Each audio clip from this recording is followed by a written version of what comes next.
I'm on page 87 in the exercise book, and we're looking at numbers 7, and it says that 7 through 10 are based on the information below. So let me highlight this as I read. Mike ran 8 miles in 60 minutes at a steady pace. He wants to make a graph of his run that shows how far he ran every 15 minutes. Which graph accurately represents Mike's run and displays the data he wants? So first of all, I want to get a clear picture in my head of the type of graph that Mike is trying to draw. What should it look like?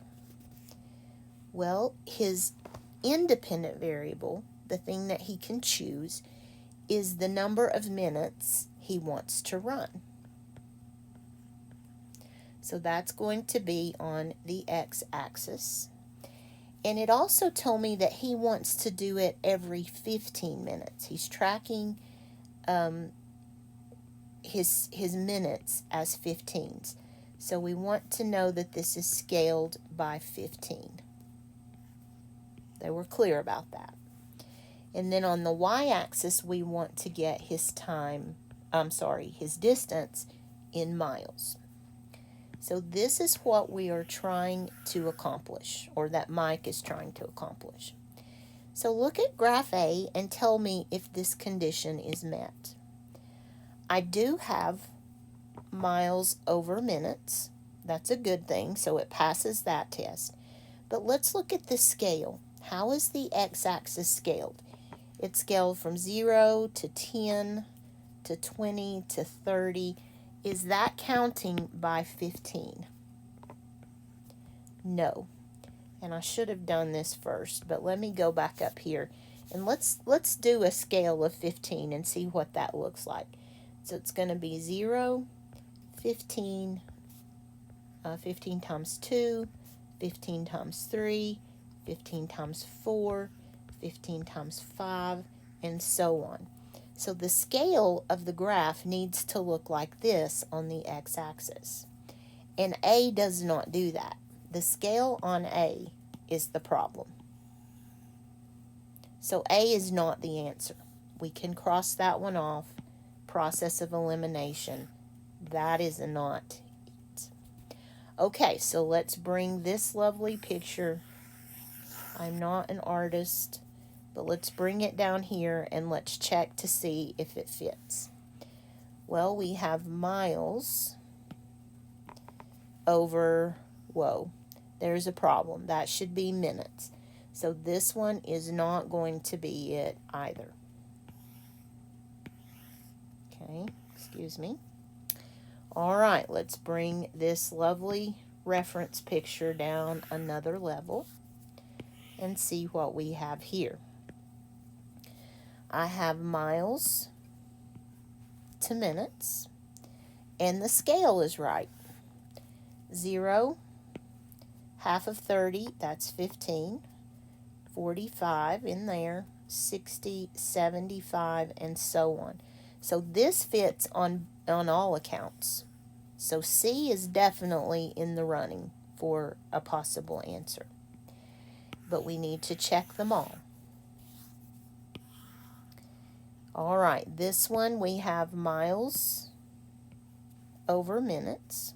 Passes that test, but the scale is not right. We have 0, 1, 2, 3, 4, 5. That's not scaled by 15s. So this one is not a possibility. And then finally, let's check this one. This one's not it, because we have miles to seconds. There's a violation. And then the scale doesn't match. So that one is clearly not the one I'm looking for. So just knowing that little reference picture, you can find your answer right there.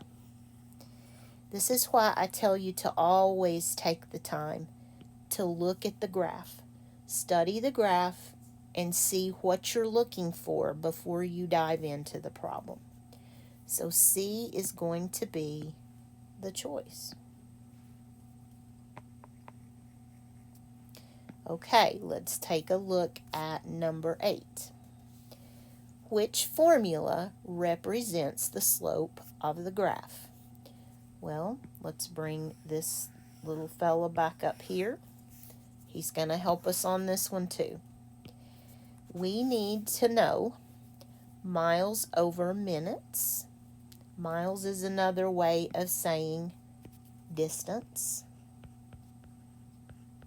And minutes is a measure of time. So I'm looking for something that plots miles distance over time. Now, we need to compare this to what we have. Speed is what he's looking for. So speed is, you find speed by taking the distance that you've traveled divided by the time it took you to travel. Y rise over run X. Time in minutes,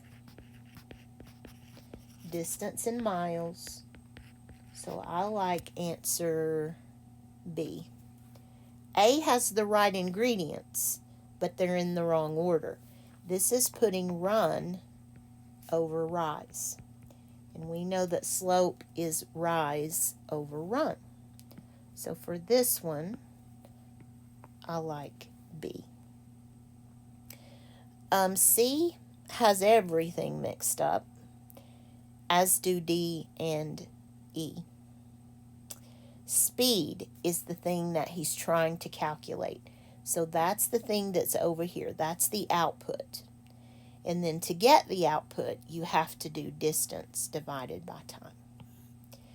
Okay, number 9. How far does Mike run every 15 minutes? Well, all we have to do is look back at our graph at the 15-minute point on the x-axis, and the y is at 2. So if you write that as an actual point, you have x is 15 and y is 2. So he is running 2 miles per 15 minutes. You could also express that as a unit rate. You could say, no, you couldn't. I'm sorry. Because it's not a 1. If it were 1 mile, we could do it as a unit rate. You could find the unit rate. You could say that 15 minutes, that's the run. Actually, let me not go there because that's not going to be easy to follow. So 2 miles in 15 minutes. You could write it as a point where you have 15 and 2. Or you can just say that he runs 2 miles every 15 minutes. Do I want to do unit rate? No, I don't. Okay, number 10. How many hours would it take Mike to run a marathon, 26.2 miles, if his average speed was 8 miles an hour? Round your answer to the nearest quarter of an hour. Well, you can do a big fancy formula for this one, but you don't need to. You just need to say that we're going to say, let me draw you a picture. Whenever I told students, or when we were doing problems with someone moving, I say draw the picture. So let's do that, and it will help us see what we need to do. So here's the marathon. If you've ever run a marathon, you will understand this. That 0 to 26.2 miles is the full marathon. And they want us to break that up into segments of 8 miles. And that takes 1 hour. So the question is, how many of these sections will it take to cover that entire line. So this is a division problem. All you have to do is say 26.2 divided by 8. And I think it's going to be ugly because they gave me permission to round. It's not too bad. We've got 3.275. And they said to round your answer to the nearest quarter of an hour. So, would it be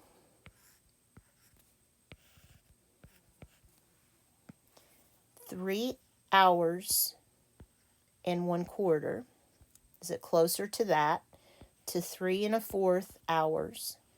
Or is it closer to 3.5 hours or 3.5 hours? This would be 3 hours and 15 minutes. And this would be 3 hours and 30 minutes. So the question is, which of those is closer? 3.5 hours is not even a choice, but it's rounding this way. It's closer to this than to 3.5. So I like answer D for this one. Number 10 is D. And that's the end of this page, so I will stop the video here.